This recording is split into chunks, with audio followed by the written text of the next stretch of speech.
Detroit Grassroots Coalition is a dedicated collective of community organizers, activists, and concerned citizens committed to advocating for justice and equity for Black American Detroiters.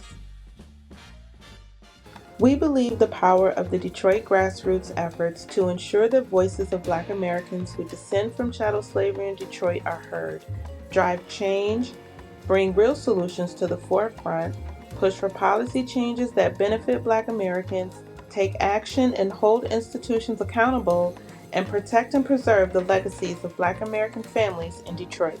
Detroit has a powerful history as a sanctuary for Black Americans escaping slavery. Many traveled north on the Underground Railroad, with Detroit as the last stop before reaching freedom in Canada. Black Americans stayed, and their contributions to Black American culture laid the foundation for Detroit's identity and legacy as we know it today. That has changed after really a direct call from residents. There's a group called the Detroit Grassroots Coalition that small group, probably a dozen or so folks, had a virtual meeting with the council president in her office about a month ago, early January. Kind of a tense meeting, honestly, coming to her directly, voicing frustrations about the lack of process, pushing her to get more involved in it. Holding her accountable for the things she said online and things that she says she's going to do.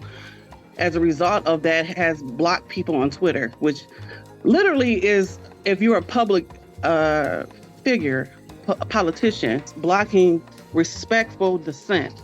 It's concerning, but this was a public ballot. That makes it, to me, more different or different than the other initiatives that we've seen around the country in Illinois and California and Chicago and down New York.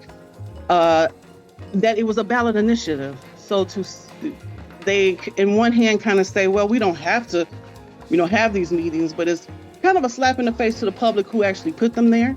It was the public who voted for them there. It's concerning because now it's like, who's watching the watchers, who's watching who, and now. There's a lot of people who don't want this thing to work, and to try to start a platform or a movement where we're attacking one another is not going to get it done. And really, a part of the movement, from what I was told when this whole thing started, is that we want to step away. We don't want bureaucracy.